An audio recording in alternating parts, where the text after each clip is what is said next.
নমস্কার। মহুয়া বার্তা ইউটিউব চ্যানেলে মহাভারতের ধারাবাহিক পর্বে আপনাকে স্বাগত জানাই। আজকের পর্ব কৌরবদের ঘোষযাত্রা এবং গন্ধর্বদের সঙ্গে যুদ্ধে পরাজয়। চ্যানেলে যারা নতুন তাদের অনুরোধ জানাবো চ্যানেলটি সাবস্ক্রাইব করে মহাভারতের ধারাবাহিক পর্বগুলো শ্রবণ করুন। আসুন আজকের পর্ব শুরু করি। জন্মেজয় জিজ্ঞাসা করলেন, এইভাবে বনে বসবাস করে শীত গ্রীষ্ম ঝড় বৃষ্টি সহ্য করায় নরশ্রেষ্ঠ পাণ্ডবদের শরীর নিশ্চয়ই খুব কৃশ হয়ে গিয়েছিল। এই অবস্থায় তারা দ্বৈতবনের পবিত্র সরোবরে এসে কি করলেন, আমাকে সেই কথা বলুন। বৈশম্পায়ন বললেন, রাজন, সেই রমণীয় সরোবরে এসে পাণ্ডবরা তাদের হিতৈষীদের নিজ নিজ ঘরে পাঠিয়ে দিলেন। তারপর সেখানে কুটির নির্মাণ করে আশেপাশের রমণীয় বন পর্বত এবং নদী তীরে ভ্রমণ করতে লাগলেন। এই বীর ও শ্রেষ্ঠ পাণ্ডবগণ যখন বনে বাস করছিলেন তখন তাদের কাছে অনেক বেদোধ্যায়নকারী ব্রাহ্মণ আসতেন এবং পাণ্ডবরা যথাসাধ্য তাদের সেবা করতেন। সেই সময় এক ব্রাহ্মণ সেখানে এলেন। তিনি কথাবার্তায় অত্যন্ত কুশলী ছিলেন। পাণ্ডবদের সঙ্গে দেখা সাক্ষাৎ করে সেই ব্রাহ্মণ কৌরবদের সঙ্গে দেখা করলেন এবং ধৃতরাষ্ট্রের কাছে গেলেন। বৃদ্ধ কুরুরাজ তাকে যথাযোগ্য সমাদর করে আগ্রহ সহকারে পাণ্ডবদের কথা জিজ্ঞাসা করলেন। ব্রাহ্মণ বললেন, যুধিষ্ঠির, ভীম, অর্জুন, নকুল, সহদেব সকলেই অত্যন্ত কষ্টে আছেন। গরমে এবং ঝড় বৃষ্টিতে তারা সকলে খুব কৃশ হয়ে গেছে। দ্রৌপদী রাজবধূ হয়েও অনাথের মতো সব দুঃখ কষ্ট সহ্য করছে। ব্রাহ্মণের কথায় রাজা ধৃতরাষ্ট্র অত্যন্ত দুঃখ পেলেন।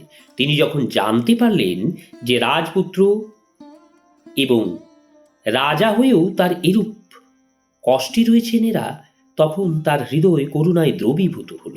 তিনি দীর্ঘ নিঃশ্বাস ফেলতে লাগলেন এবং বলতে লাগলেন,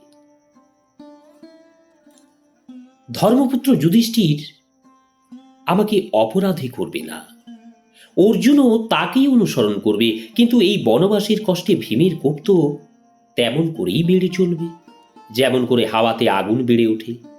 সেই ক্রোধানলে সে আমার পুত্রদের জ্বালিয়ে ভস্মে পরিণত করবে। জানি না এই দুর্যোধন, শকুনি, কর্ণ এবং দুঃশাসনের বুদ্ধি কোথায় গিয়েছিল।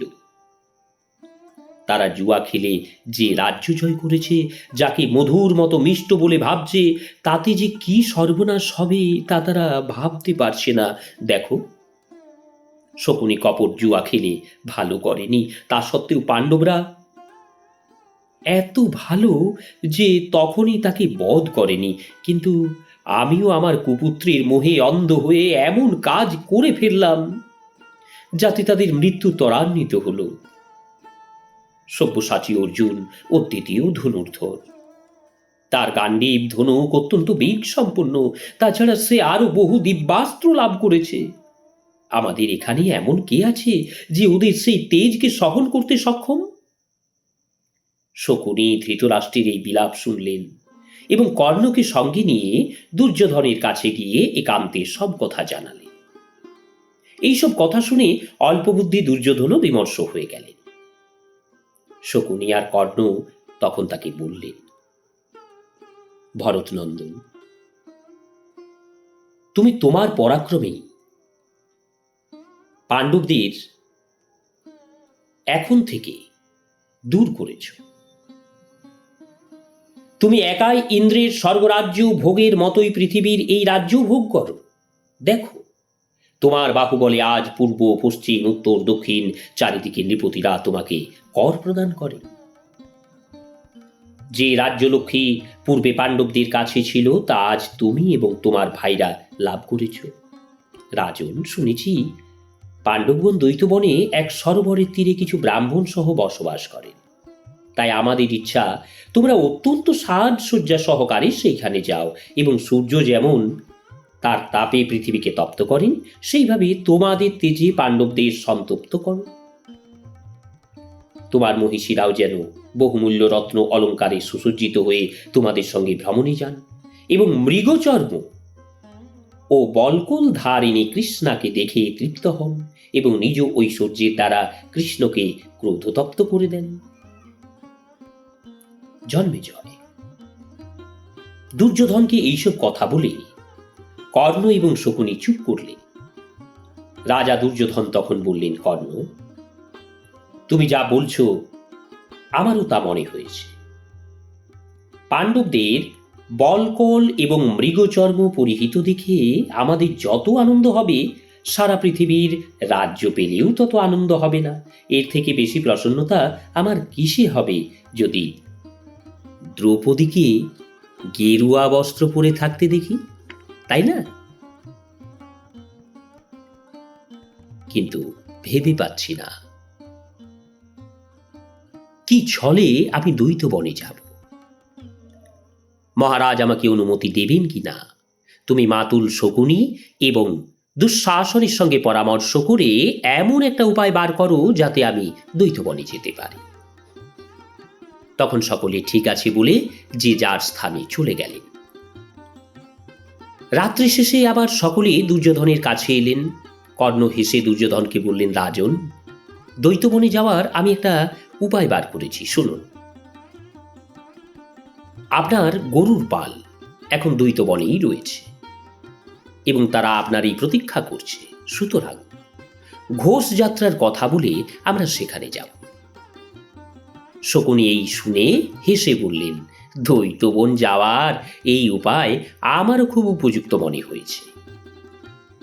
মহারাজ এই কথায় আমাদের নিশ্চয়ই যাওয়ার অনুমতি দেবেন এবং পাণ্ডবদের সঙ্গে দেখা সাক্ষাৎ করার জন্য বলবেন। গো রক্ষকেরা সেখানে তোমার প্রতীক্ষা করছে, অতএব ঘোষ যাত্রার ছলে আমরা নিশ্চয়ই সেখানে যেতে পারি।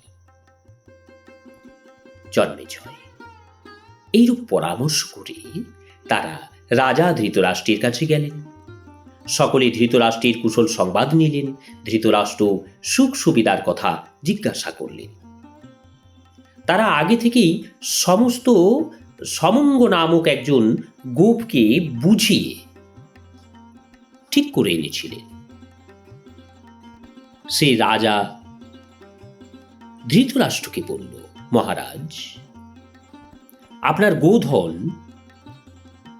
এখন রাজধানীর কাছেই এসেছে। তখন কর্ণ এবং শকুনি বললেন, মহারাজ, এখন আপনার গোধন অত্যন্ত রমণীয় স্থানে রয়েছে। এখন এই গাভী এবং গোবৎস গণনা করা এবং তাদের স্বাস্থ্য পরীক্ষা করার উপযুক্ত সময়। আপনি দুর্যোধনকে ওখানে যাওয়ার অনুমতি প্রদান করুন। এই কথায় ধৃতরাষ্ট্র বললেন, বৎস, গোধন দেখাশোনা করাতে আমার কোনো আপত্তি নেই, কিন্তু আমি শুনেছি নর শার্দুল পাণ্ডবরা এখন ওদিকেই আশেপাশে কোথাও বাস করছে।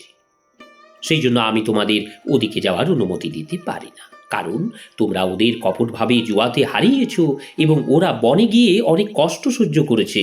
কর্ণ, ওরা বনে থেকে তপস্যা করছে, এখন সর্বপ্রকার শক্তি সম্পন্ন হয়ে উঠেছে। তোমরা অহংকারে মত্ত হয়ে আছো, তাই ওদের অসম্মান করে ছাড়বে। তাহলে ওরাও ওদের তপস্যায় বলের প্রভাবে অবশ্যই তোমাদের ভস্ম করে ফেলবে। আর শুধু তাই নয়, তাদের কাছে অনেক অস্ত্রশস্ত্র আছে। সুতরাং ওরা ক্রোধান্বিত হলে তোমাদের আর রক্ষা নেই।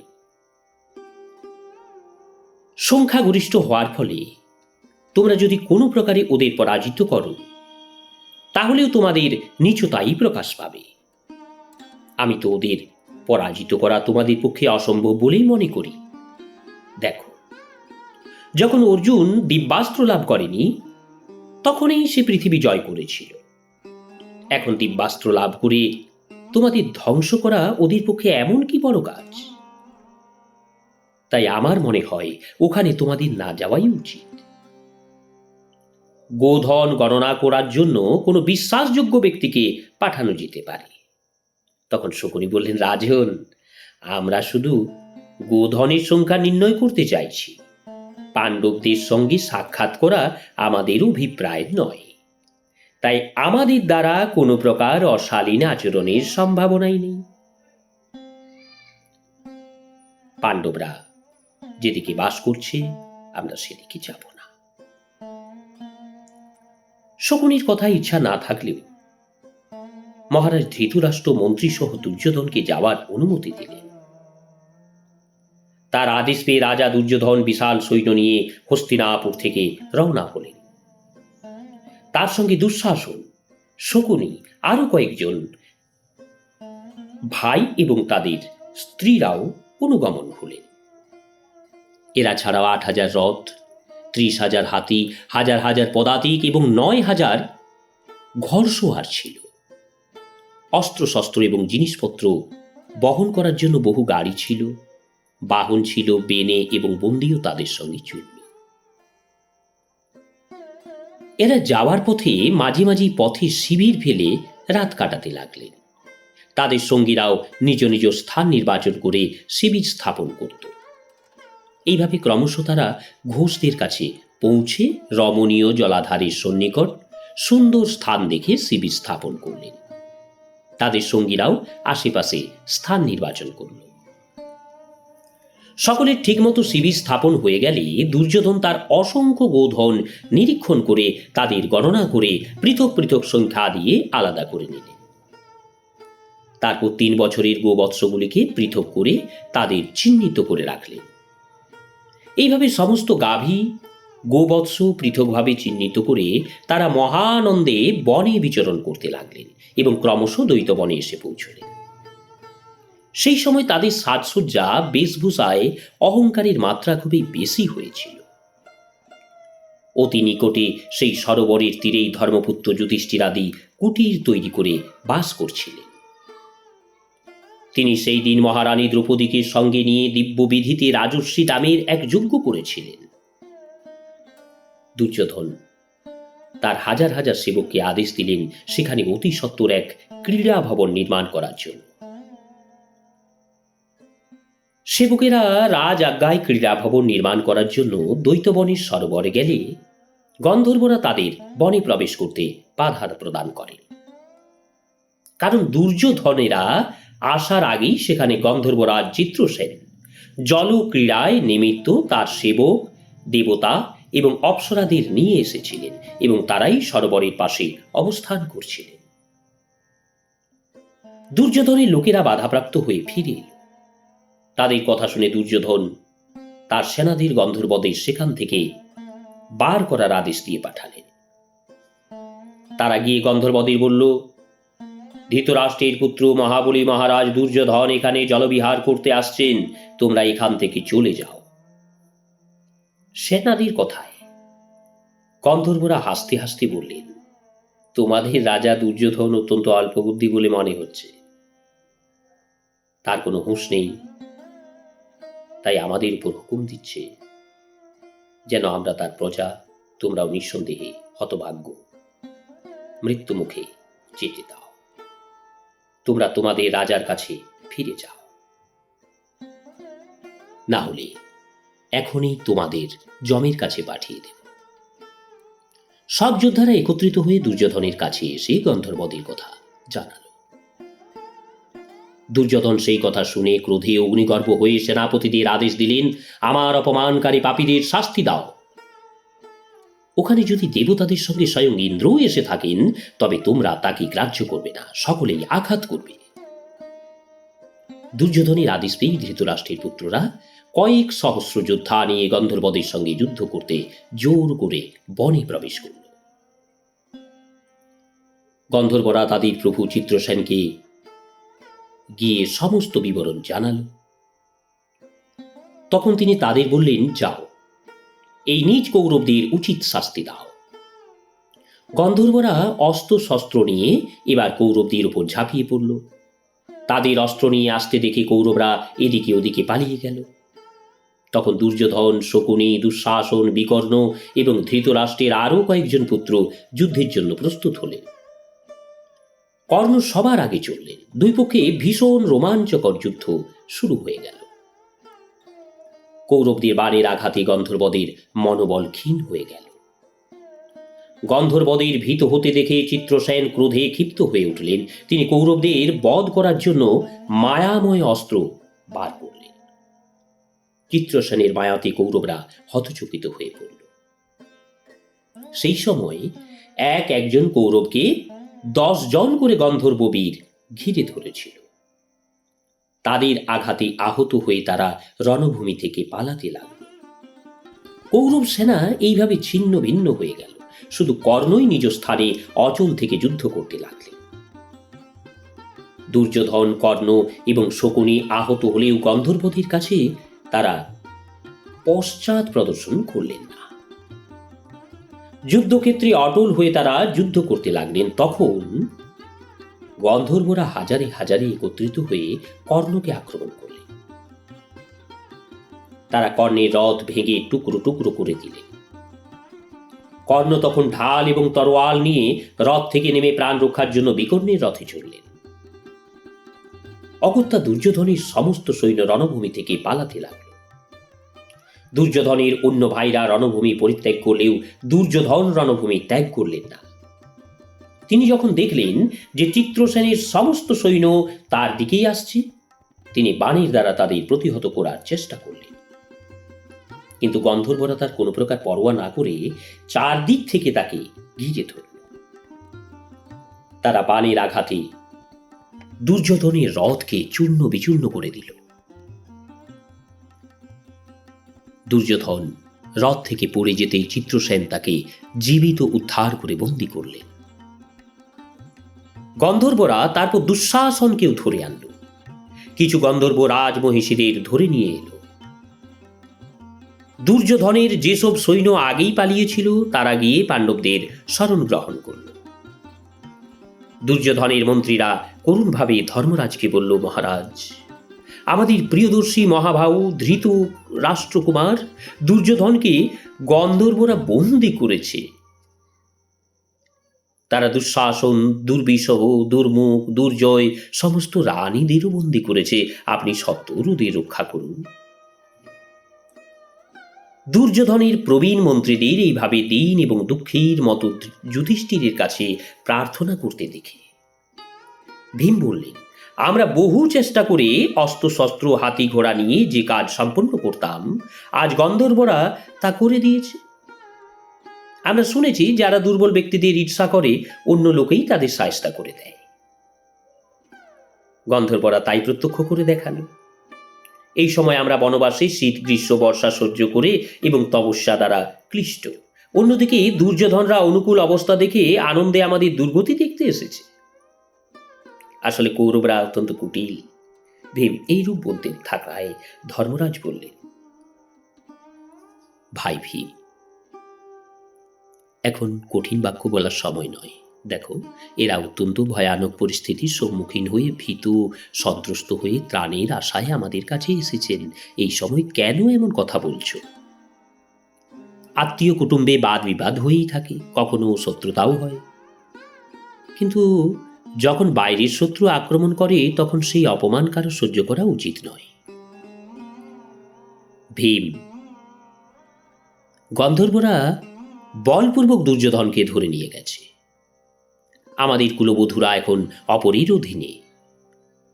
প্রকান্তরে এটি আমাদের বংশেরই অপমান। সুতরাং হে সুরবীর, যাও যাও, শরণাগতকে রক্ষা করতে, কুলের লজ্জা রক্ষা করতে অস্ত্র ধারণ করো, দেরি করো না। অর্জুন, নকুল, সহদেব সকলে গিয়ে ওদের উদ্ধার করে আনো। দেখো, কৌরবদের স্বনির্মিত রথে অস্ত্রশস্ত্র আছে, তোমরা তাতে আহরণ করে গন্ধর্বদের সঙ্গে যুদ্ধ করে ওদের মুক্ত করে সাবধানে নিয়ে এসো। প্রত্যেক রাজাই তার শরণাগতকে যথাসাধ্য রক্ষা করে থাকেন। তুমি তো মহাবলী ভীম।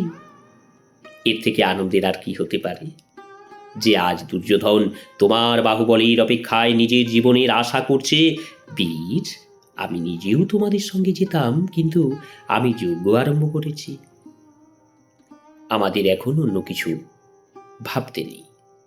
দেখো, গন্ধর্বরাজকে বোঝালে তিনি যদি না বুঝেন তাহলে একটু পরাক্রম দেখিয়ে যুদ্ধ করেও ওদের পরাজিত করে দুর্যোধনদের মুক্ত করে আনবে। ধর্মরাজ যুধিষ্ঠিরের কথা শুনে অর্জুন প্রতিজ্ঞা করলেন, যদি বোঝালে গন্ধর্ব চিত্রসেন কৌরবীদের মুক্ত করতে রাজি না হন তাহলে পৃথিবী আজ গন্ধর্বরাজের রক্তপান করবে। সত্যবাদী অর্জুনের প্রতিজ্ঞা শুনে কৌরবরা প্রাণের আশ্বাস পেল। নমস্কার, আজকের পর্ব এখানেই শেষ করছি। আসবো আগামী পর্ব নিয়ে। গন্ধর্বদের সঙ্গে যুদ্ধ করে পাণ্ডবদের দুর্যোধনাদিকে মুক্ত করে আনা। চ্যানেলে যারা নতুন তাদের অনুরোধ জানাবো চ্যানেলটি সাবস্ক্রাইব করে মহাভারতের ধারাবাহিক পর্বগুলো শ্রবণ করুন। রাধে রাধে, হরে কৃষ্ণ।